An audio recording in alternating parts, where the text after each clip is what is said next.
তৎকালীন মুখ্যমন্ত্রী বুদ্ধদেব ভট্টাচার্যের কনভয়ে যে ঘটনা হয়েছিল, যার জন্য খবরের শিরোনামে ঝাড়গ্রামটা পরিচিতি লাভ করেছিল।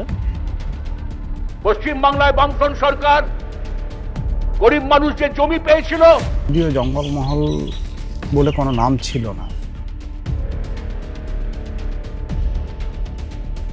কিন্তু তৎসময় আমি জেল থেকে মুক্তি পাওয়ার পর এই জঙ্গলমহল তখন জঙ্গলমহলের জন্ম হয়ে গেছে। কারণ আমাদের আন্দোলনেই জঙ্গলমহলের জন্ম দিয়েছে, মানচিত্রে জঙ্গলমহল চলে এসেছে।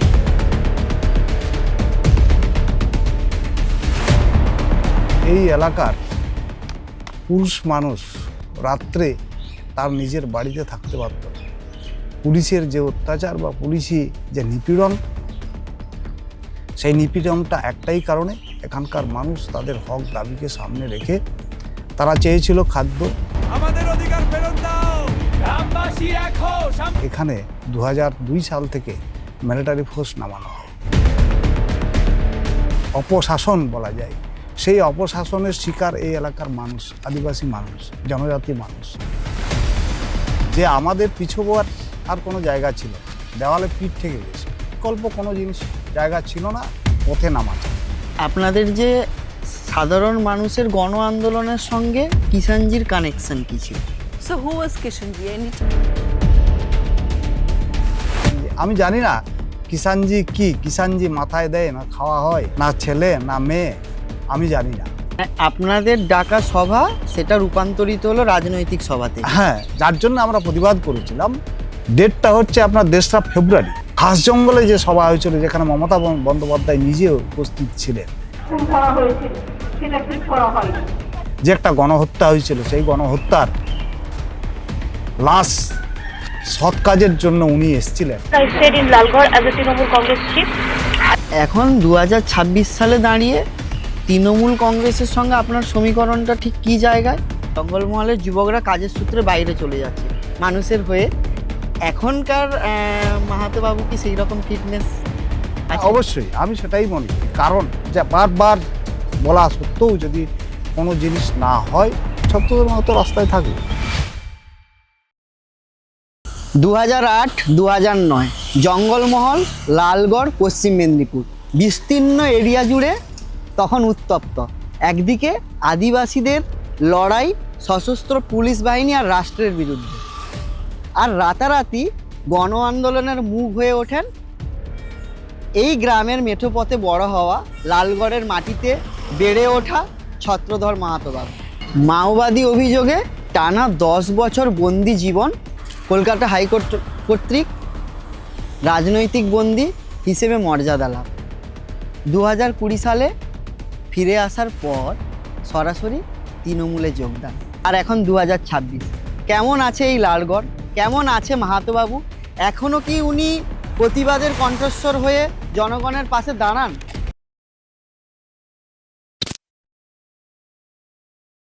হ্যালো এভরিওয়ান, আপনাদের স্বাগতম জানাই আমার একটি নতুন এপিসোডে। আজকে কোনো সাক্ষাৎকার নয়, আমরা বসে আছি লালগড়ের সেই লাল মাটিতে, যেখানে আমরা বাংলার ইতিহাসের একটা ব্যবচ্ছেদ, যেটা মানুষের অজানা গল্প, অজানা ইতিহাস, অজানা প্রশ্নের উত্তরের যোগ্য সলিউশন দেবে। আমাদের মাঝে আছেন তখনকার সময় 2008-9 জঙ্গলমহল, বিস্তীর্ণ মেদিনীপুর, লালগড় তখন উত্তপ্ত, ক্ষিপ্ত। সেই সময়ের জনগণের কণ্ঠের স্বর হয়ে দাঁড়িয়েছিলেন ছত্রধর বাবু। আপনাকে স্বাগতম জানাই। জোহার জোহার। আজকে আপনার সঙ্গে পুরো শুরুর দিনগুলোর কথা আলোচনা করব। 2008-9 সালের ঘটনা। তৎকালীন মুখ্যমন্ত্রী বুদ্ধদেব ভট্টাচার্যের কনভয়ে যে ঘটনা হয়েছিল, যার জন্য খবরের শিরোনামে ঝাড়গ্রামটা পরিচিতি লাভ করেছিল। তো তখনকার সময়ের ঘটনা যদি আপনি শেয়ার করেন। তখনকার ঘটনা বলতে গেলে ইতিহাসের পেছনে যেতে হয়, অতীতকে ঘাঁটতে হয়। শুধু 2008-9 সাল নয়, জঙ্গলমহলবাসী দীর্ঘ বলা যায় 90 দশক থেকেই এখানকার, বিশেষ করে তখনও যদিও জঙ্গলমহল বলে কোনো নাম ছিল না, এই এলাকার মানুষ, অর্থাৎ পশ্চিম মেদিনীপুর, বাঁকুড়া, পুরুলিয়া, তখন ঝাড়গ্রাম ছিল না, পশ্চিম মেদিনীপুরের মধ্যেই ছিল। সেই এলাকার মানুষের যে অবস্থা, সেই অবস্থাটা হয়তো আপনারা অনুধাবন করতে পারবেন না। যারা পুরনো মানুষ আছেন এখনও, তারা অনুধাবন করেছেন। তাই এই জঙ্গলমহলে মানুষের হক পাওনা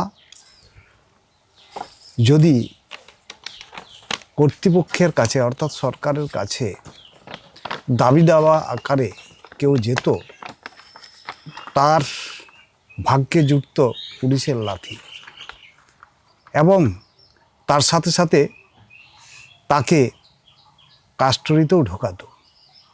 তো এমতো অবস্থায় একটা অরাজক অবস্থা, যেখানে অপশাসন বলা যায়। দীর্ঘ 90 দশক থেকে এই এলাকার পুরুষ মানুষ রাত্রে তার নিজের বাড়িতে থাকতে পারত না। পুলিশের যে অত্যাচার বা পুলিশি যে নিপীড়ন, সেই নিপীড়নটা একটাই কারণে, এখানকার মানুষ তাদের হক দাবিকে সামনে রেখে তারা চেয়েছিল খাদ্য, তারা চেয়েছিল রুটি মাখা। সেই জায়গা থেকেই এই অত্যাচার। তা সেই অত্যাচার সহ্য করতে করতে মানুষ এমন একটা সময়ে এসেছিল, যা আপনারা দেখেছেন 2008 সালের নভেম্বর মাস একটা ঘটনা ঘটেছিল সুদূর মেদিনীপুর, অর্থাৎ এখান থেকে 50 কিলোমিটার দূরে। সেই ঘটনাকে কেন্দ্র করে তৎসময় এসপি বা তৎসময়ের সরকার এই এলাকাকে বেছে নিয়েছিল যে কারণ তার আগে বিভিন্ন সময় তারা ছোট ছোট ডেপুটেশন আকারে কোনো না কোনো রাজনৈতিক ছত্রছায়ায় কে সামনে রেখে কোনো না কোনো রাজনৈতিক দলকে সঙ্গে নিয়ে তারা ডেপুটেশন দিয়েছে, থানা ঘেরাও করেছে, ইত্যাদি ইত্যাদি করেছে। সেই জায়গায় সেই যে ডেপুটেশন বা বিরোধী কণ্ঠস্বর বা প্রতিবাদী কণ্ঠস্বর বা এই দাবি দাওয়াকে সামনে রেখে যারা দাবি চাইতে যাচ্ছে, আদায় করতে চাচ্ছে, সেই কণ্ঠস্বরকে দমানোর উদ্দেশ্যে এখানে 2002 সাল থেকে মিলিটারি ফোর্স নামানো হয় এবং তারপরে 2002 সালের পর থেকে এই জঙ্গলমহল দুর্বিষহ অবস্থা পরিণত হয় একটা অজারক অবস্থা এবং অপশাসন বলা যায়। সেই অপশাসনের শিকার এই এলাকার মানুষ, আদিবাসী মানুষ, জনজাতি মানুষ। তারা আস্তে আস্তে ঐক্যবদ্ধ হয় এবং ঐক্যবদ্ধ হতে হতে 2008 সালে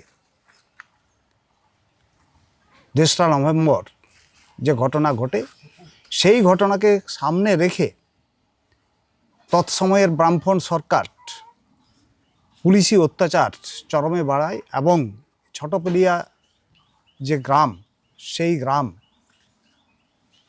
কয়েকশো মিলিটারি নিয়ে এসে ঘেরাও করে এবং সেখানের মানুষের উপর অকথ্যভাবে অত্যাচার করে। যা আপনারা দেখেছেন, চিতামণির মতো একজন আদিবাসী রমণীর তার চোখটা পর্যন্ত কেড়ে নিয়েছিল বন্দুকের কোঁতায়।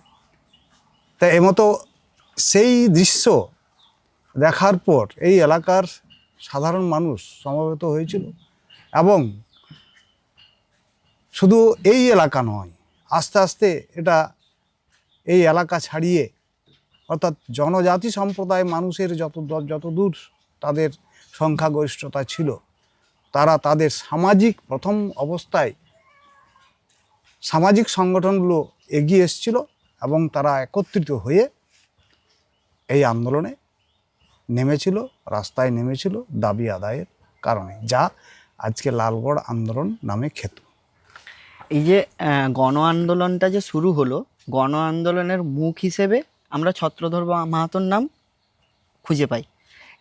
মানুষ আপনাকে নেতা হিসেবে মেনে নিল, তাদের আন্দোলনের যে মুখ হিসেবে তাদের আন্দোলনকে লিড করার জন্য যে আপনাকে চুজ করলো, সেটার জন্য আপনার কি ভূমিকা ছিল?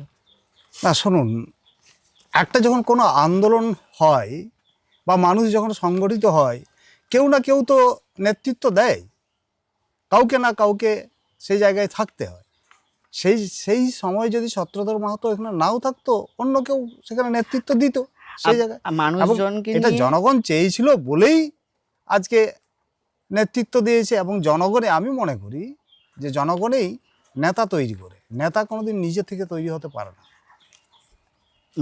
মানুষজনকে নিয়ে যে একটা সংগঠিত আন্দোলন করলে সরকারের বিরুদ্ধে আমরা ঠিকমতো আমাদের দাবিটা পৌঁছে দিতে পারবো, সেইটা আপনার মাথায় কিভাবে এলো বা আপনার শুরুটা কোথা থেকে হয়? না, সেটা তো যে আমি সংক্ষিপ্ত ইতিহাসটা বললাম তাতে এটুকু বোঝা যায় আচ্ছা, যে আমাদের পিছোবার আর কোনো জায়গা ছিল না, দেওয়ালে পিঠ থেকে গেছিল। সে জায়গায় আর কোনো জায়গা ছিল না, বিকল্প কোনো জিনিস জায়গা ছিল না পথে নামা ছাড়া। আর জন্য ঐক্যবদ্ধভাবেই আমরা পথে নেমেছিলাম। কিন্তু আন্দোলনের যে শুরুর দিকটা মানুষ তাদের যে নিজেদের ব্যবহৃত হাতিয়ার হিসেবে এখানকার যে আদিবাসী সম্প্রদায়ের মানুষ বা এখানকার যারা লোকাল মানুষ নিজেদের যে সেই তীরধনুক, সেই বর্ষা, সেই পুরনো যে ওদের হাতিয়ার হিসেবে মেনে নিয়ে এসছে, ওইটা নিয়ে আন্দোলন শুরু করেছিল। কিন্তু সেটা সশস্ত্র আন্দোলনে রূপান্তরিত হয়েছে, যেটা অত্যাধুনিক অস্ত্র শস্ত্র নিয়ে। সেটাকে মাওবাদী হিসেবেও, মাওবাদী আক্রমণ হিসেবেও আখ্যায়িত করেছে। মাওবাদীদের গোষ্ঠী হিসেবেও কিছু সম্প্রদায়ের লোক, কিছু মহলে এইটারও গুঞ্জন আছে। এটার সংক্রান্ত আপনি কি বলতে চান? শুনুন, রাষ্ট্রের চরিত্রই হচ্ছে যে রাষ্ট্রের বিরুদ্ধে কেউ যদি প্রশ্ন তুলে তাহলে সেই প্রশ্নকে শেষ করার মূল অস্ত্রই হচ্ছে কুৎসা। আর সেই কুৎসাটা মিডিয়ার মাধ্যমে তারা ছড়িয়ে দেয়।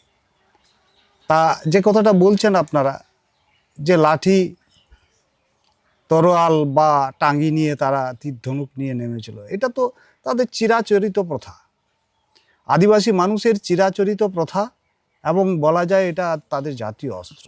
তারা জঙ্গলে বাস করে, জঙ্গলেই তাদের বাসভূমি এবং জঙ্গলেই তাদের কর্মভূমি।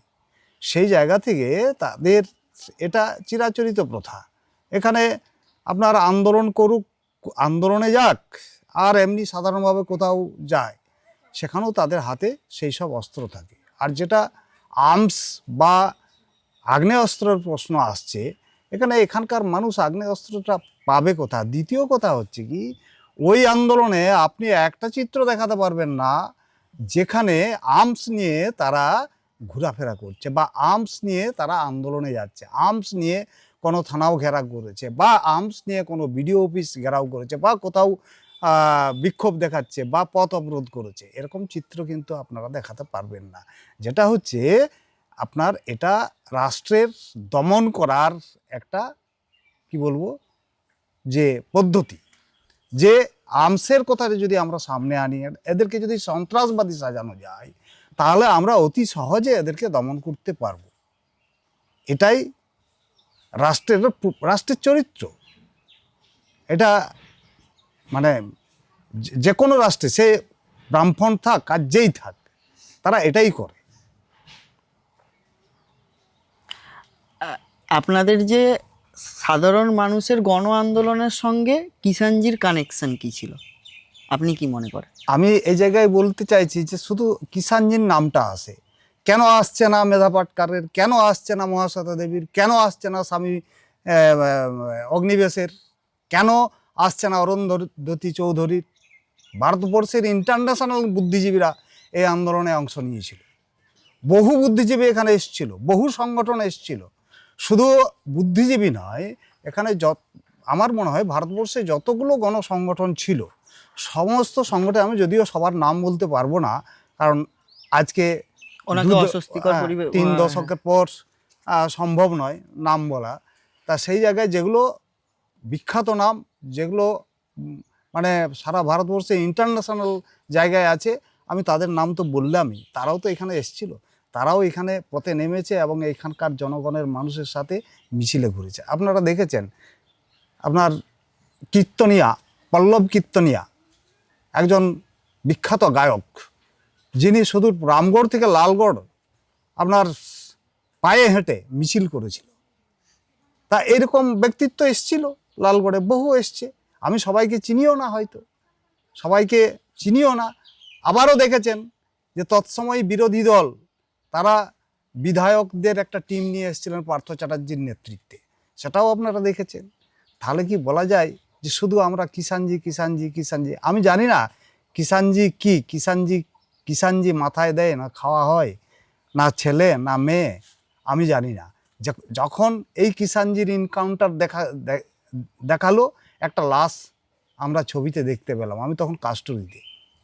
তাই এটা একটা কি বলবো, এই আন্দোলনকে দমন করার হাতিয়ার, যাতে করে এই যে লালগড় আন্দোলন, যে আন্দোলনে আপামর জনগণ এবং তার সাথে সাথে সারা ভারতবর্ষের বুদ্ধিজীবীরা একে সাপোর্ট করছে, যাতে করে এই বুদ্ধিজীবীদেরকে এদের কাছ থেকে আলাদা করা হয়। কারণ প্রত্যেকটা আমরা দেখেছি সে ব্রিটিশ আমল থেকে, যখনই তাদের প্রশাসন কোনোভাবে কোনো গণ আন্দোলন বা কোনো প্রজার আন্দোলনকে দমন করতে পারে না, তখন তারা কি করে ডিভাইডেড বাই, অর্থাৎ ভাগ করতে চায়, তাদের শক্তি যাতে ভাগ হয়ে যায়, সেই ভাগ করার জন্যেই তারা সন্ত্রাসবাদী সাজিয়েছে বা বিভিন্নভাবে তাদের কুৎসা রটিয়েছে।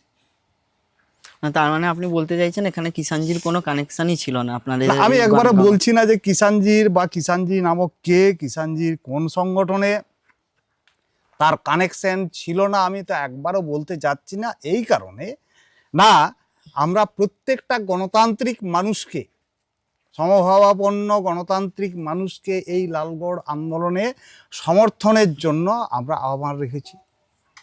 সেই জায়গায় কে কিষাণজি আসছে, কে অগ্নিবেশ আসছে, কে মহাশ্বেতা দেবী আসছে, কে অরুন্ধতী রায়চৌধুরী আসছে, কে মেধা পাটকার আসছে, সবাই এসছেন।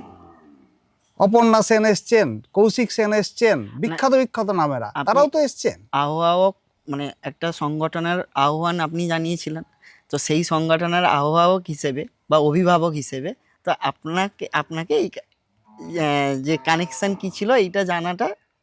না, আমার কোনো কানেকশন ছিল না, আমার কোনো তাদের সাথে কোনো রকম কানেকশন ছিল। তাদের আলাদা থিওরি, তাদের আলাদা দর্শন, আমি সেই দর্শনে বিশ্বাস করি না।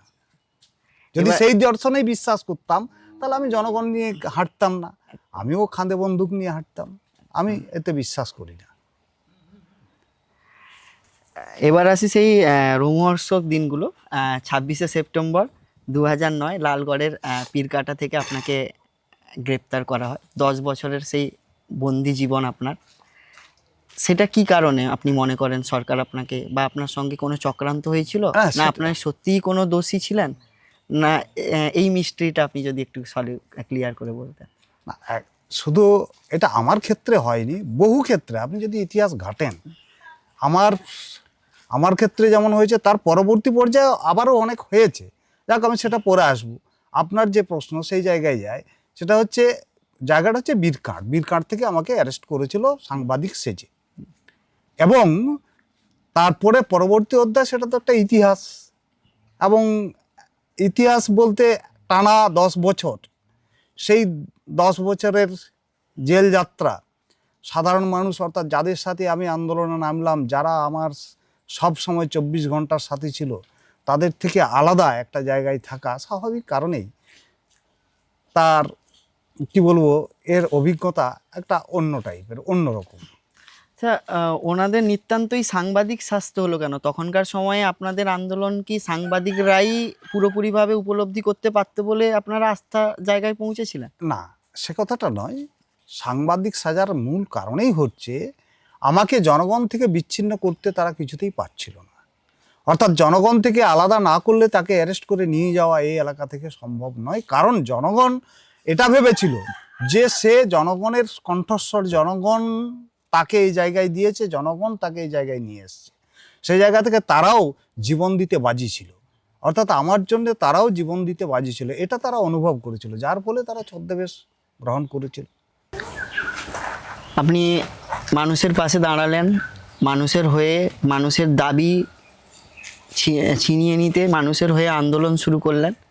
আপনাকে কোনো না কোনো এক কারণে বন্দি অবস্থায় থাকতে হলো, কিন্তু তখনকার বঙ্গের রাজনীতিতে একটা আমূল পরিবর্তন। 2011 সালে তৎকালীন ক্ষমতার পরিবর্তন ঘটলো, 34 বছরের বামফ্রন্ট গভর্নমেন্টের দীর্ঘ শাসন অবসান ঘটিয়ে মমতা বন্দ্যোপাধ্যায় ক্ষমতায় এলেন।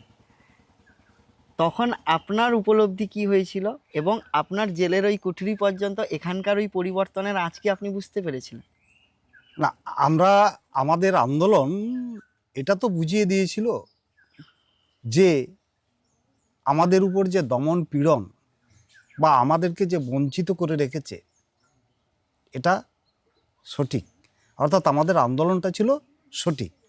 এবং আমাদেরকে যে গ্রেপ্তার, শুধু আমাকে নয়, একাধিক মানুষকে, প্রায় তৎসময়ে এই জঙ্গলমহলের বলা যায় জনজাতি মানুষ যেখানেই দেখেছে, যেখানে আদিবাসী মানুষ, কুর্মী, বাউরি বা এই টাইপের যারা জনজাতি, মুন্ডা ইত্যাদি, হোড, তাদেরকেই গ্রেপ্তার করেছে।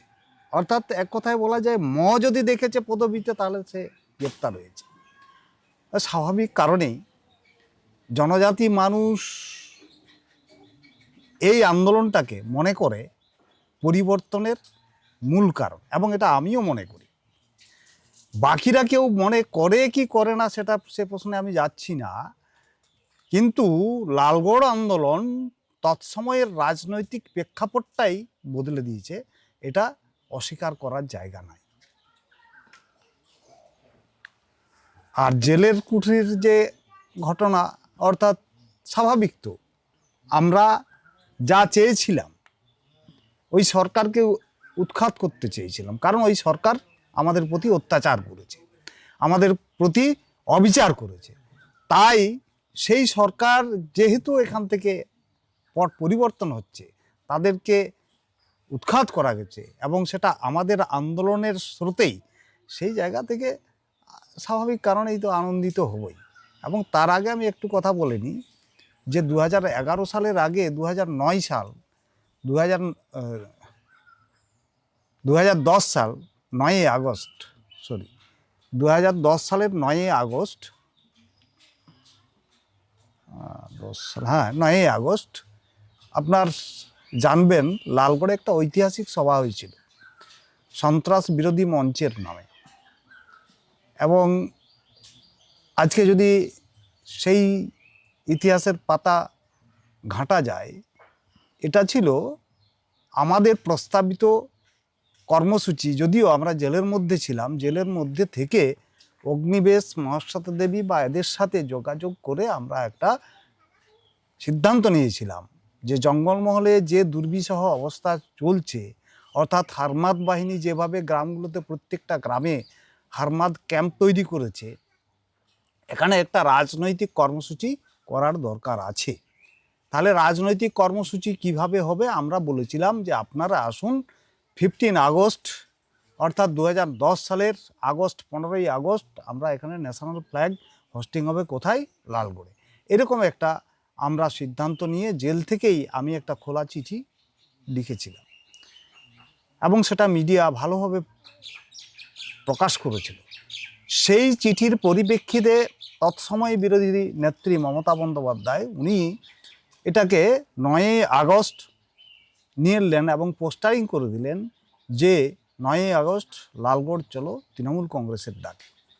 আমরা কিন্তু জেল থেকে প্রতিবাদ করেছিলাম এটা, যে না, আমরা কোনো রাজনৈতিক দলকে চাইছি না, আমরা চাইছি রাজনৈতিক ব্যানারটা আপনি রেখে সাধারণ মানুষের হয়ে অরাজনৈতিকভাবে, মানে আপনাদের ডাকা সভা সেটা রূপান্তরিত হলো রাজনৈতিক সভাতে। হ্যাঁ, যার জন্য আমরা প্রতিবাদ করেছিলাম। আমার প্রতিবাদ পরবর্তীতে আমি আবারও একটা খোলা চিঠি লিখেছিলাম। তৎসময় এখন বর্তমান আপনার তৃণমূল কংগ্রেসের নেতা কুণাল ঘোষ ভালোভাবে ছেপেছিল, তখন উনি প্রতিদিনে ছিলেন, পুরো চিঠিটা ছেপেছিল, অন্যরা অনেক কাটছাঁট করেছিল। সেই চিঠির পরিপ্রেক্ষিতে মমতা ব্যানার্জিরও কিন্তু সেই ব্যানারকে সরিয়েছিলেন এবং সেটা সন্ত্রাস বিরোধী মঞ্চ দেবব্রত বন্দ্যোপাধ্যায়ের নামে। কারণ দেবব্রত বন্দ্যোপাধ্যায় জানবেন, সবসময় খোঁজ নিয়ে দেখবেন, তিনি আমার যে লালগড় আন্দোলন, সেই লালগড় আন্দোলনের যে কলকাতাতে একটা সংগঠন তৈরি করেছিলাম আমরা, অর্থাৎ লালগড় সংহতি মঞ্চ, তার চেয়ারপারসন ছিলেন। এটা মহাশ্বেতা দেবী, দেবব্রত বন্দ্যোপাধ্যায়, সুজাতা ভদ্র বা এই সব লোকেরা এই সংগঠনটা চালাতেন। আমাদেরকে সহযোগিতা করার জন্য। খোলা তার নামে সেই সভাটা হয়। সেই সভাতে আমি মনে করি টার্নিং পয়েন্ট ছিল 2011 পরিবর্তনের টার্নিং পয়েন্ট। বোধহয় কয়েক লক্ষ মানুষ এখানে সমবেত হয়েছিল লালগড়ে, এবং যে সভাতে অগ্নিবেশ নিজে হাজির ছিলেন, মহাশ্বেতা দেবীও হাজির ছিলেন। তাই আজকে একথাটা জোর করে বলা যায় যে লালগড় আন্দোলন ছিল 2011 সালের যে ঐতিহাসিক পরিবর্তন, সেই ঐতিহাসিক পরিবর্তনের মূল কারণ। বর্তমান দিনে আসি, 2020 সালে আপনি মুক্তি পান। 2020 সালে ফেব্রুয়ারি মাসে আপনি মুক্তি পেলেন। 21 সালে মার্চ মাসে আপনি তৃণমূল পার্টির রাজ্য কমিটির সদস্য হিসেবে জয়েন করলেন। এই যে জনগণের ইন্টারেস্ট বা কনফ্লিক্ট এখানে কি দেখা গেছিল, আপনি জনসাধারণের প্রতিনিধি হিসেবে লড়াই করতেন, যেখানে কোনো রাজনৈতিক যোগসূত্র ছিল না। আপনি জেল থেকে মুক্তি পাওয়ার পরে আপনাকে একটা কোনো দলের বা কোনো দলের প্রতীক বা আপনি একটা দলের কালারে সংগঠনের সঙ্গে যুক্ত হলেন। আপনার যে সঙ্গী সাথী, আপনাকে যারা নিউট্রাল চোখে দেখতো, তাদের মনে কি কোনো এফেক্ট পড়ছিল? স্বাভাবিক, এটা হতে পারে। তবে আমি একটু বলে নিই, সেটা হচ্ছে যে 2008-09 আগে, অর্থাৎ তৃণমূল কংগ্রেসের জন্মলগ্নের থেকেই আমি কিন্তু তৃণমূল কংগ্রেসটা করেছি। আমি তার আগে কংগ্রেস করতাম, ছাত্র জীবনেও কংগ্রেস করেছি, পরবর্তী পর্যায়ে তৃণমূল কংগ্রেস করেছি, এবং তৎসময় তৃণমূল কংগ্রেসের লালগড় অর্থাৎ বিনপুর 1 নম্বর ব্লকের নেতৃত্বও ছিলাম। তাহলে এই গণ আন্দোলনে আসার মূল কারণ আমি তৎসময় বলার সময় বলেছি যে বহু সামাজিক সংগঠন এখানে যুক্ত হয়েছিল, যারা চেয়েছিল কোনো রাজনৈতিক ব্যানার এখানে থাকবে না, সেই ব্যানারটা ছেড়ে এসে এই প্ল্যাটফর্মে থাকতে হবে, তবেই তাদেরকে আমরা সহযোগী করব। তাই আমি তৎসময় তৃণমূল কংগ্রেস ত্যাগ করিনি, ত্যাগের কোনো প্রশ্ন আসে না, কিন্তু আমি তৃণমূল কংগ্রেস, তৎসময় তৃণমূল কংগ্রেস থেকে এসে আমি এই আন্দোলনে অংশ নিয়েছিলাম। এবং যেহেতু তৃণমূল কংগ্রেস বিরোধী দলে ছিল, তৎসময় বিরোধী দলে কংগ্রেস ছিল, তৎসময় এখানে একটা আঞ্চলিক দল ছিল ঝাড়খণ্ড পার্টি, ঝাড়খণ্ড অনুশীলন পার্টি, ঝাড়খণ্ড মুক্তি মোর্চা, সিপিএম ইত্যাদি ইত্যাদি অনেকেই ছিল। তারাও কিন্তু এই প্ল্যাটফর্মে এসছিল, এবং এখানে আপনারা দেখেছেন স্বীকৃত সব রাজনীতিবিদদেরকে আপনারা, আমি তো বিধায়কদের কথা বললামই, মমতা ব্যানার্জি নিজে এসছেন, মানস ভূঁইয়া তখন কংগ্রেসের লিডার, উনি নিজে এসছেন, সম্ভবত উনি প্রদেশ সভাপতি ছিলেন। নির্মল ঘোষ এখানে পড়ে থাকতেন, তিনি পশ্চিম মেদিনীপুরের জেলা সভাপতি ছিলেন জাতীয় কংগ্রেসের। কাজেই এখানে বিরোধী দল যারা ছিল তারা অঙ্গাঙ্গিকভাবে এই আন্দোলনের সঙ্গে যুক্ত ছিল। এবং ডেটটা হচ্ছে আপনার 2রা ফেব্রুয়ারি, খাস জঙ্গলে যে সভা হয়েছিল, যেখানে মমতা বন্দ্যোপাধ্যায় নিজে উপস্থিত ছিলেন, যে একটা গণহত্যা হয়েছিল, সেই গণহত্যার লাশ সৎ কাজের জন্য উনি এসেছিলেন। এখানে সুদীপ বন্দ্যোপাধ্যায়, কাকুলি দস্তিদার, আপনারা তৎসময়ের ছবি দেখবেন, একটা ট্রাক্টরের উপর চেপে আমরা বক্তব্য রেখেছিলাম। মমতা বন্দ্যোপাধ্যায়ও বক্তব্য, প্রায় 1 ঘন্টার বেশি বক্তব্য রেখেছিলেন। তাই এই যে একটা প্রশ্ন আসছে যে কিষাণজি কেন তার নামটাই আসে, তিনি তো কোনোদিন আমার কোনো ডায়াসে উঠেননি, তিনি তো কোনোদিন এসে জাহির করেননি যে আমি অমুক দলের নেতা, আমিও আপনাদের সাথে আছি, এরকম তো কোনোদিন করেননি। তাই আমি এই কথাটা বারবার বলতে চাই যে কেন শুধু ওই কথাটাই বলে যে কিষাণজি। আমরা সবাই তো এখানে চেয়েছিল পরিবর্তনটা, সবাই চেয়েছিল এই আদিবাসী মানুষের উপর যে অত্যাচার, সেই অত্যাচারের বিরুদ্ধে সোচ্চার হওয়ার জন্য এখানে সবাই চেয়েছিল। আপনার চিন্তা ভাবনা, আপনার আইডিওলজি, যেই আইডিওলজিকে মাথায় রেখে আপনি এই আন্দোলনে সামিল হয়েছিলেন, কিষাণজির আইডিওলজি একই ছিল বলেই হয়তো ওনারা আপনারই লোক হিসেবে বা আপনাদের এই লোক হিসেবে মানুষ ভেবে থাকে। সেটা হতে পারে, কিন্তু তার পদ্ধতি আলাদা ছিল। আমার পদ্ধতি আলাদা ছিল, কারণ আমি গণ আন্দোলন জনগণকে সামনে রেখেই গণতান্ত্রিক পদ্ধতিতে আমরা আন্দোলনটা করি। আপনি জঙ্গলমহলের হয়ে কাজ করলেন 2021 সালে, আপনি ফিরে এলেন 20 সালে, আপনি বন্দি অবস্থা থেকে ফিরে এলেন, স্বাভাবিক জীবনযাপন করছেন। 2021 সালে 2009-এর একটা পুরনো মামলার জন্য আপনাকে আবার এনআইএ থেকে তলব করা হলো। এখানে অ্যাজ এ ছত্রধর মাহাতো হিসেবে মানুষ কি ওনার এই যে সাধারণ মানুষের সঙ্গে কানেকশান, সাধারণ মানুষের যে ওনাকে ভালোবাসে মাহাতো বাবুকে, এটাকে গুটি হিসেবে কি বিভিন্ন রাজনৈতিক দল ব্যবহার করছে? আপনি কি মনে করেন? এটা তো স্বাভাবিক, কারণ সবাই চেয়েছিল যে তাকে আমরা পাবো, এটা সবাই চেয়েছিল স্বাভাবিক কারণেই। কিন্তু তৎসময় আমি জেল থেকে মুক্তি পাওয়ার পর এই জঙ্গলমহল, তখন জঙ্গলমহলের জন্ম হয়ে গেছে, কারণ আমাদের আন্দোলনেই জঙ্গলমহলের জন্ম দিয়েছে, মানচিত্রে জঙ্গলমহল চলে এসছে। সেই জায়গায় আমি 2020-তে এই লালগড়ে যখন পা দিই, আমি একটা পরিবর্তন দেখেছি, এবং সেটা আমূল পরিবর্তন। 2011-র আগের লালগড় আর 2020-তে লালগড় আমি ঠিক মেলাতে পারিনি। কেন মেলাতে পারিনি? কারণ আমাদের যে দাবি দাওয়া ছিল, সে দাবি দাওয়ার মধ্যে এগুলা ছিল। স্বাভাবিক কারণেই আমি তৃণমূল কংগ্রেসকেই বেছে নিয়েছিলাম।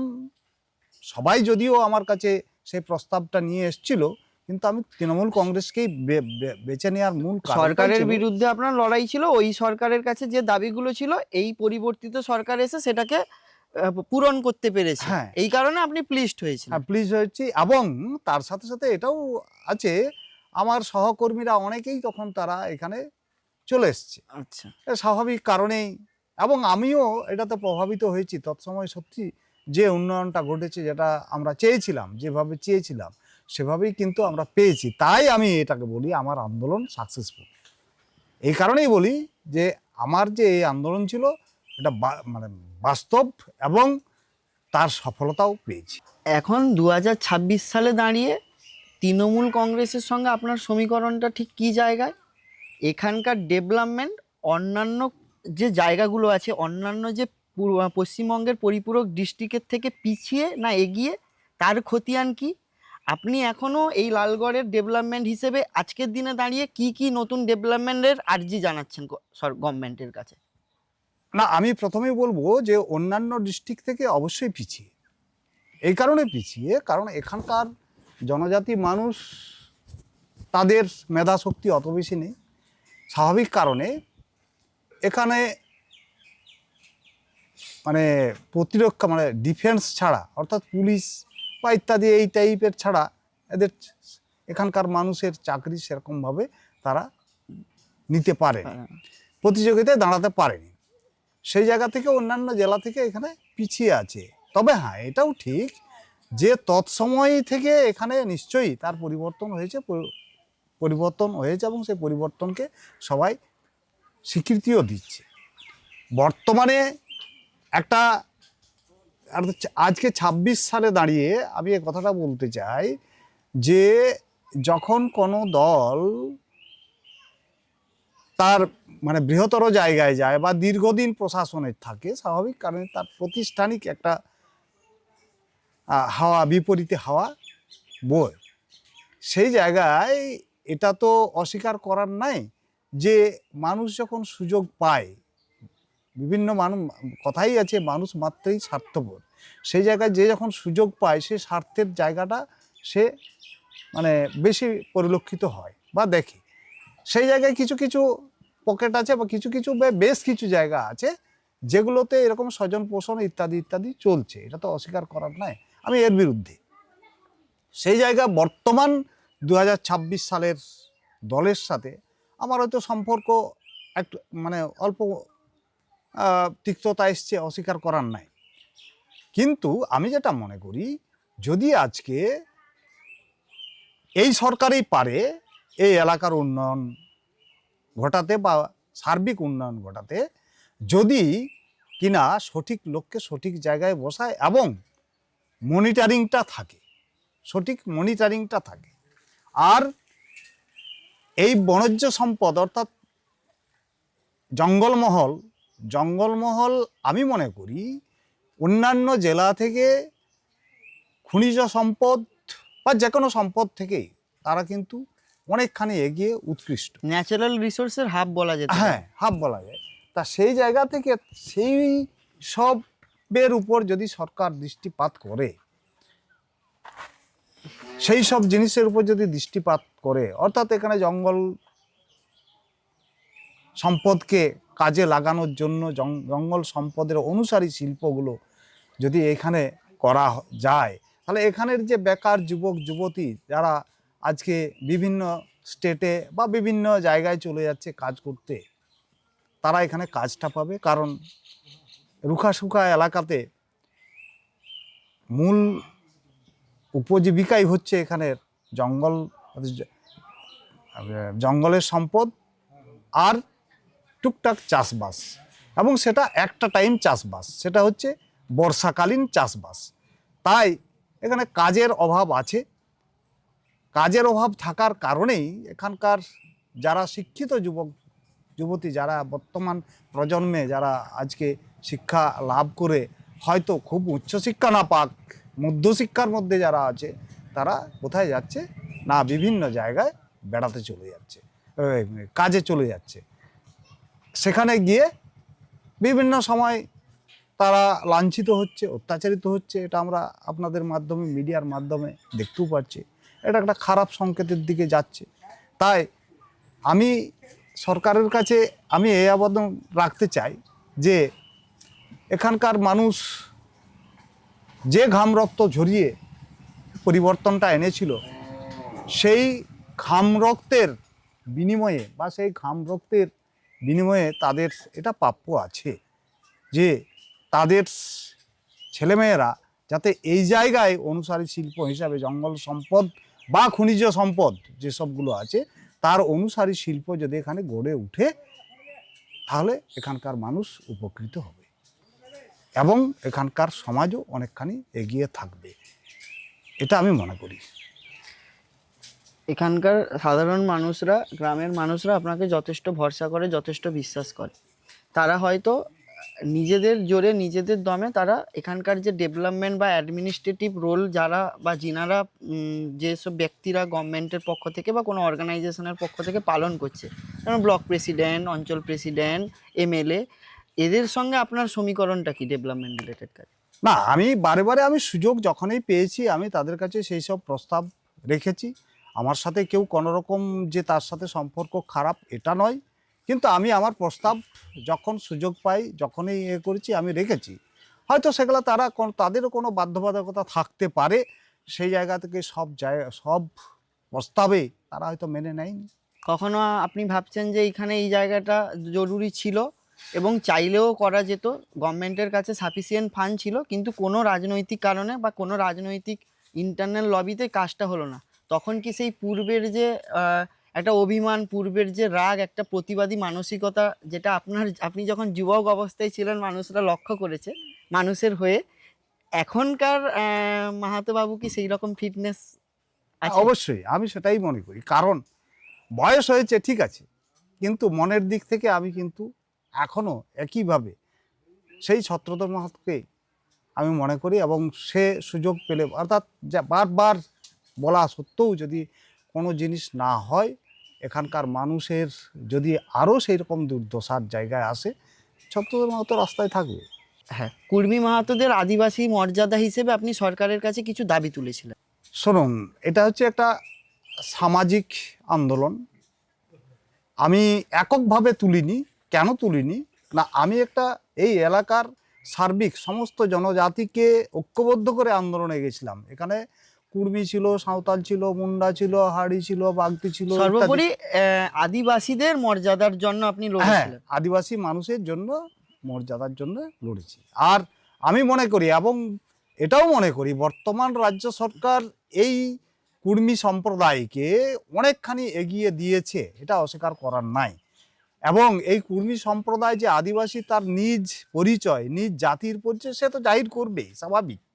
এটা তো তার পরিচয় থেকে তো কেউ সরে আসতে পারে না।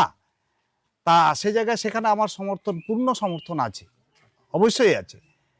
এবং এটাও ঠিক, বর্তমান রাজ্য সরকার যতখানি এই কুর্মী সমাজের একবারে সব কিছু দেওয়া যায় না, তারা তাদের সাংস্কৃতিক অনুষ্ঠান বা চিরাচরিত প্রথায় তাদের যে পরব পার্বণ ইত্যাদি সেই সব যে পালন করে তার সব রকমভাবে তো সহযোগিতা করছে, এবং কুর্মী বোর্ডও একটা গঠন করেছে। যদিও সেই কুর্মী বোর্ড কতখানি কাজ করেছে না করেছে সেটা মূল্যায়নের ব্যাপার আসছে, আমি সেই জায়গায় যাচ্ছি না। কাজে তাদের আন্দোলন আমি মনে করি সঠিক, তাদের আত্মপরিচয়ের দরকার আছে, এবং এখানে একটা জাতি সত্তার যে ভাবাবেগ সেই ভাবাবেগ তাদের আছে, এবং সেই ভাবাবেগকে সম্মান দেওয়া উচিত। আমি 2008-এর আগে আপনাদের সংগঠনের যে স্লোগান যে আপনা গাঁও আপনার রাজ, এই যে জিনিসটা এখন এই স্বায়ত্ত শাসনের দিনে কেন্দ্র সরকারের বিজেপি পার্টি পরিচালিত কেন্দ্র সরকার, আমাদের রাজ্য সরকার হলো টিএমসি পার্টি পরিচালিত, তৃণমূল কংগ্রেস পরিচালিত রাজ্য সরকার, সামনে ইলেকশন গেল, এই স্বায়ত্ত শাসন জিনিসটার কতটা প্রাসঙ্গিক এখানে? না, এটা প্রাসঙ্গিকতা আছে, কারণ আপনা গাঁও আপনার রাজ এই স্লোগান আমরা যেমন আগেও দিয়েছি এখনও আছে আমাদের মধ্যে, না নয়। এবং জল জঙ্গল জমির দাবিতে, এটা আমাদের হক দাবি, এই দাবি থেকে আমরা এখনও সেই জায়গায় আছি, সেটা কোনো রাজনৈতিক দলের ছত্রছায়ায় থাকি বা যেখানেই থাকি, আমরা কিন্তু সেই দাবিকে সামনে রেখেই আমরা এগুচ্ছি। হ্যাঁ, এই সব আজকে স্বাস্থ্য শাসনের জায়গায় যদি যেতে হয়, আবারও একটা বৃহত্তর জায়গায় ঐক্যবদ্ধর দরকার আছে, এবং সেই ঐক্যবদ্ধ বিভিন্ন রাজনৈতিক দল তাদের স্বার্থকে চারিতার্থ করার জন্য তারা এই ঐক্যকে ভাঙারও চেষ্টা করছে, না নয়। আমরা দেখেছি 2026-এর বিধানসভাতেও ভাঙার চেষ্টা হয়েছে, বা 2019-এর লোকসভাতেও ভাঙার চেষ্টা হয়েছে, ভাঙছে বিভিন্ন জায়গায়, কিছু কিছু পকেট ভেঙেছে, আবার দেখা যাচ্ছে বিভিন্নভাবে তারা সংযুক্তও হচ্ছে। প্রত্যেকটা সম্প্রদায়ের যুব সমাজ, এখনকার যে যুব সমাজ, তারা খুব অল্পেতে ভেঙে পড়ে। এবার ওনাদেরকে, যুব সমাজকে ম্যানুপুলেট করা এখন খুব সহজ হয়ে গেছে। সেই যে পুরনো ঐতিহ্য, পুরনো আপনাদের যে পুরনো অরা যেটা থাকতো আপনাদের মধ্যে, মাহাতোদের সম্প্রদায়ের মধ্যে কি আদিবাসী সম্প্রদায়ের মধ্যে, সেই জিনিসটা এখনকার যুব সমাজ কতটা ধরে রাখতে না, পারে? আমাদের, আমি মনে করি এই জনজাতি সম্প্রদায় যারা মানুষ, তাদের যে সংস্কৃতি, তাদের যে ধর্ম, তাদের ধর্ম পালনের জন্য যেসব আচার অনুষ্ঠান তারা ব্যবহার করে, সেই জায়গা থেকে এখানকার যুব সমাজ সেই চিরাচরিত প্রথাকে সামনে রেখে তারা কিন্তু এখনো উদ্বুদ্ধ হয়ে আছে, তারা একবারে ভেঙে পড়ার জায়গায় নাই। কারণ আমরা দেখেছি তৎসময়ের এখনো সেই সংস্কৃতির কথা বলুন বা তৎসময় লোকাচার যেগুলো আছে, সেগুলোকেও পালনের উদ্দেশ্যে যুবক সমাজে কিন্তু এগিয়ে আসে। আপনি কিছুক্ষণ আগে বললেন, বা এটা দেখেছি এখনকার ম্যাক্সিমাম ডিস্ট্রিক্ট বা ম্যাক্সিমাম রাজ্যে এটা প্রধান সমস্যা, যুবকরা কাজের সূত্রে বাইরে যাচ্ছে। সেটা জঙ্গলমহলের ক্ষেত্রেও একই, জঙ্গলমহলের যুবকরা কাজের সূত্রে বাইরে চলে যাচ্ছে, এখানকার প্রতিভা, এখানকার ম্যান পাওয়ার বাইরে চলে যাচ্ছে।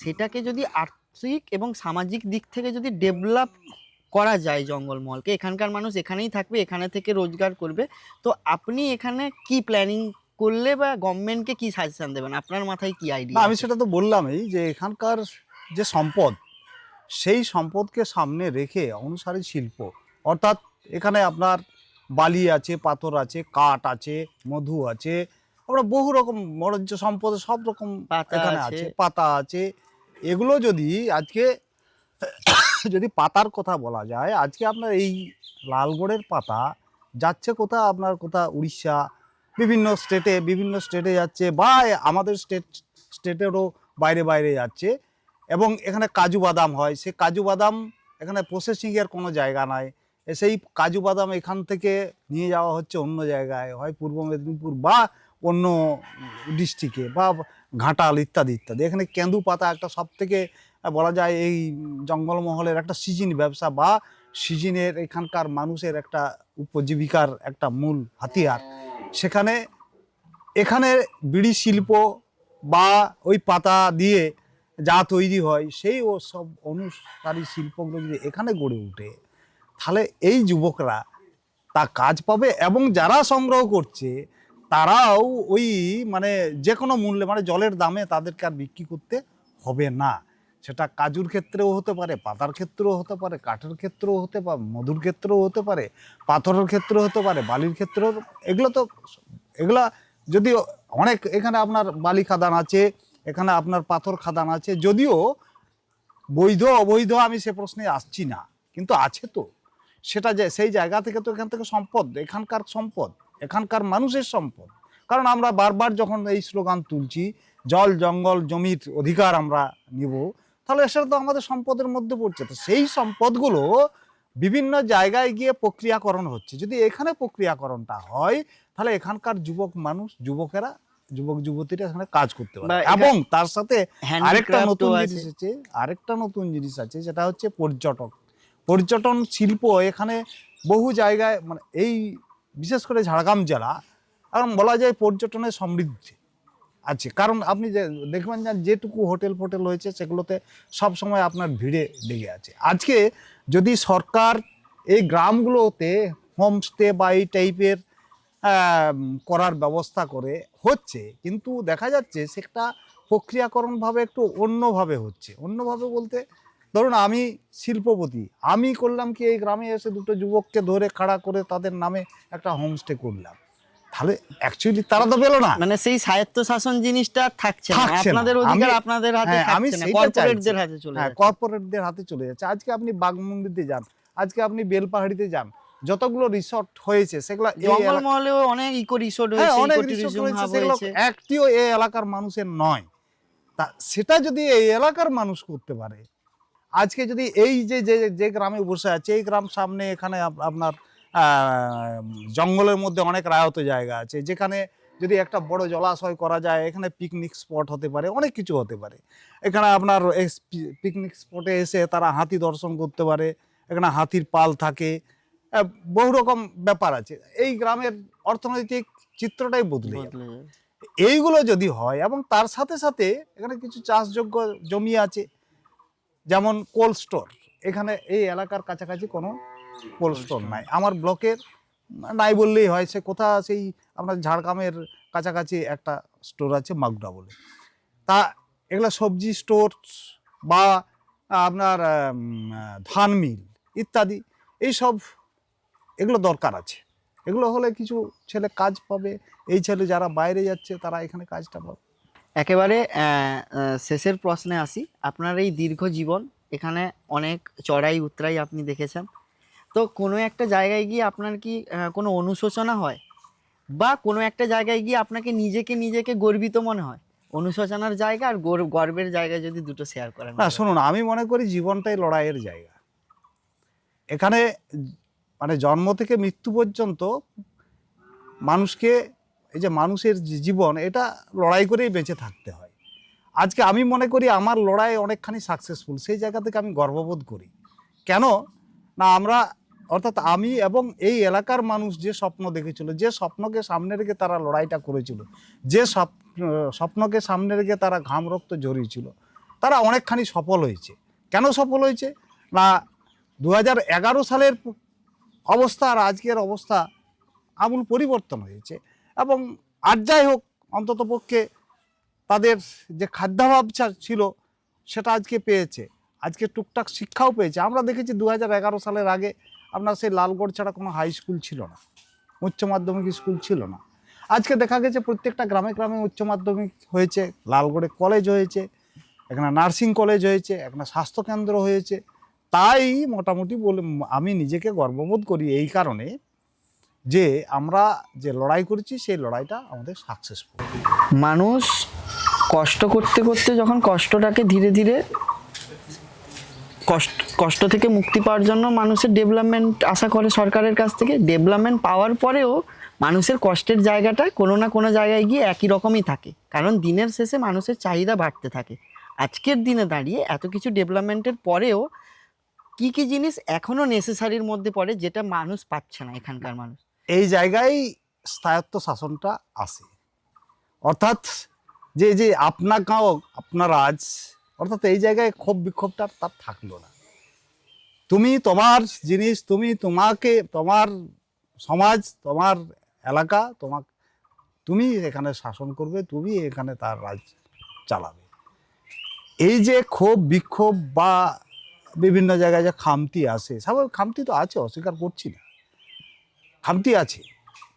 তা আমার মনে হয় সেটা যদি স্থায়ত্ব শাসন আসে তাহলে তারা বুঝবে তাদের ব্যাপারটা। যদিও আপনারা এই প্রশ্নের পরিপ্রেক্ষিতে বলতেই পারেন এখানে তো পঞ্চায়েত আছে, অমুক আছে।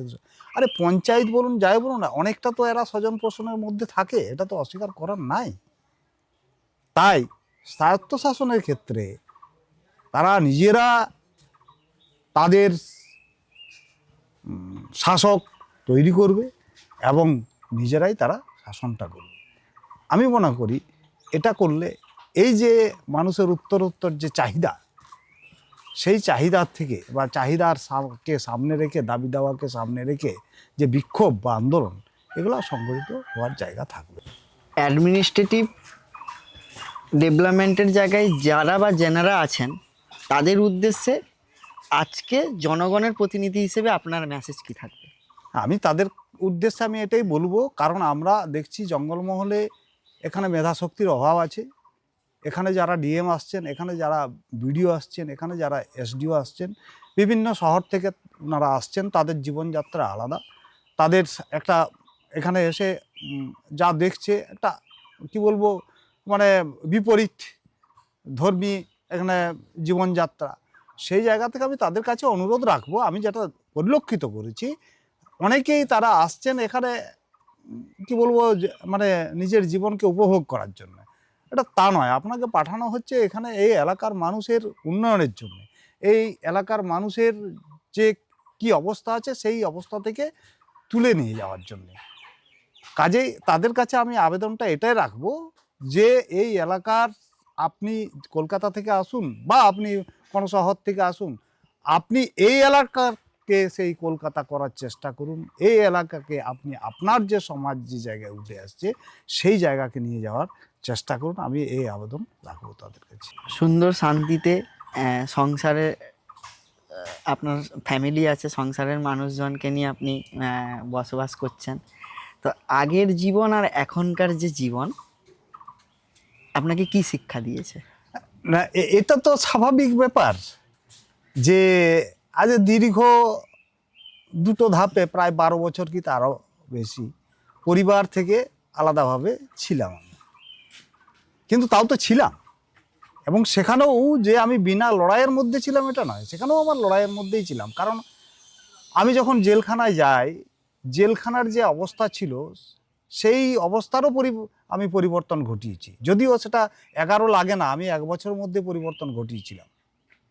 তৎসময়ের যে প্রশাসন, সেই প্রশাসনকেই আমি মাথা নুয়েছিলাম জেলের ভেতরে থেকে। জেলের ভেতরের যে তাদের আচরণ, জেলের ভেতরের যে তাদের খাওয়া দাওয়া, এগুলোকে আমূল আমি পরিবর্তন করেছিলাম। এবং আমার ভালো মনে আছে তৎসময় যে ডিজি ছিলেন কারা, বিডি শর্মা, তিনিও যথেষ্ট সহযোগিতা করেছিলেন। তাই আজকে এই যে প্রশ্ন আপনার আসলো আর কি, সেই জায়গা থেকে বলা যায়। এবং তার পরবর্তী পর্যায়ে যদি রাজনৈতিক বন্দির মর্যাদা পাওয়ার পর, এবং রাজনৈতিক বন্দির মর্যাদা যে কিভাবে আপনাদেরকে দিতে হবে, আমি সেটাও তাদেরকে শিখিয়েছিলাম। না নয়, সেটাও আন্দোলনের মাধ্যমেই কিন্তু আমি আদায় করেছিলাম। তাই যে আমি ওটাকেও একটা সাংসারিক জীবনের মধ্যেও, অর্থাৎ জেলের যে যারা সহবন্দী ছিলেন আমি তাদেরকে ফ্যামিলির মতোই মনে করে নিয়েছিলাম। নিজের ফ্যামিলিকে যেমনভাবে মনে করেছিলাম সেইভাবেই মনে করেছিলাম বলেই আমি মনে করি যে 12টা বছর আমি স্বাচ্ছন্দ্যে জেলের মধ্যে কাটিয়েছিলাম। অনেকে দেখেছি, অনেক রাজনীতিবিদেরা বিভিন্ন সময়, আমি বলছি না কে কী এর জন্যে ঢুকেছে, জেলে গেছে, তা বলতে চাইছি না, কিন্তু দেখা গেছে যে জেলের গেট পেরাবার আগেই সে অসুস্থ হয়ে যাচ্ছে, আর যে প্রাণ থেকে যেন, দেহ থেকে যেন প্রাণ বেরিয়ে যাচ্ছে। এগুলো তো আমরা দেখেছি আমাদের মধ্যে। আপনারা কি কোনোদিন দেখতে পেয়েছেন কেউ এইভাবে মানে কাতরাচ্ছে বা কেউ এইভাবে কারো কাছে মাথা নত করছে? করেনি। শুধু আমি একা নয়, আমার সহবন্দী, অর্থাৎ আমার আন্দোলনে যারা বন্দী এখনও যারা আছে, এখনও আছে, তারা কিন্তু মাথা উঁচু করেই জেলে থেকেছে, জেল কেটেছে যারা বেরিয়েছে মাথা উঁচু করেই তারা বেরিয়েছে, কারণ তারা কেউ প্রতারণার কেসে যায়নি, তারা কোনো চিটিংবাজের কেসে যায়নি, তারা সামগ্রিক সমাজের আন্দোলনের জন্য, রাজ্যের আন্দোলনের জন্য, এলাকার আন্দোলনের জন্য, উন্নয়ন এবং উন্নয়ন, হক, আপনার- দাবি দাওয়াকে সামনে রেখেই তারা জেলে গেছেন। সেই জায়গা থেকে আমরা এটাকে একটা বলা যায় যে ওটাও একটা আলাদা জগৎ, সেখান থেকেও আমরা অনেক কাছে শিখেছি, অনেক কিছু শিখেছি, এই আন্দোলনের পদ্ধতিও শিখেছি অনেক ধরনের। এমন কোনো কি সিদ্ধান্ত আপনি নিয়েছেন যেটা মনে হয় এখনো খোঁচা দেয় যে এই সিদ্ধান্ত নেওয়া আমার উচিত হয়নি? না, আমি মনে এরকম করি কোনো- আমি যখনই কোনো সিদ্ধান্ত নিতে গেছি আমি ভেবেচিন্তেই নিয়েছি, এবং শুধু আমি যে একা একা নিয়েছি তা নয়, আমার সহকর্মীদের সহমত নিয়ে আমি নিয়েছি। সেই জায়গা থেকে আমি মনে করি না যে আমার কোনো সিদ্ধান্ত ভুল হয়েছে। এরকম মানুষ এখনকার সময়ে খুবই কম পাওয়া যায়, যিনি স্টিল নাও এত বাধা বিপত্তি কাটিয়েও এখনকার সমাজে উনি স্টিল মানুষের হয়ে লড়ে যাচ্ছেন, মানুষের মনের দাবি দাবা, মানুষের চাহিদা এবং ডেভেলপমেন্ট রিলেটেড কাজে সরকারের সঙ্গে কথোপকথন, যখন যেরকম যেমন পরিস্থিতিতে কিভাবে জিনিসটা মানুষের কাছে পৌঁছে দেওয়া যায় সেটার হয়ে উনি কাজ করছেন। অসংখ্য ধন্যবাদ মাহাতো বাবু জোহার, আমার প্রত্যেককে সাথে, জোহার জানাই, আসার এবং জন্য। যারা দর্শক তাদেরকেও আমি জোহার জানাই।